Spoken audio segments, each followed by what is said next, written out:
Hello বন্ধুরা, কেমন আছেন? আশা করি সকলে ভালো আছেন। আবারও চলে এলাম একটি নতুন ব্লগ নিয়ে। দেখতেই পাচ্ছেন মাছ ধরা চলছে। আমাদের গ্রাম সাইডে এভাবে মাছ ধরে। দেখছেন জলের মধ্যে কিভাবে মাছ ধরা চলছে?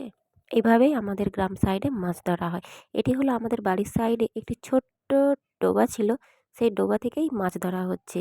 এখানে প্রচুর মাছ ঢুকেছিল, তো সেই জন্য এই ডোবাতে জল ভর্তি ছিল। তো এই ডোবা থেকেই আমরা মাছ ধরছি। দেখুন কিভাবে মাছ ধরা চলছে।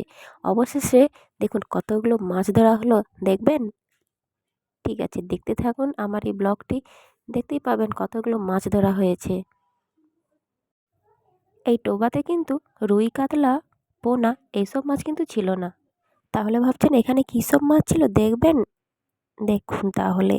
এই দেখুন এই ধরনের মাছ ছিল। প্রায় 4-5 কেজি মাছ হয়েছিল। আমার এই ছোট্ট ব্লগটি কেমন লাগলো অবশ্যই কমেন্টে জানাবেন।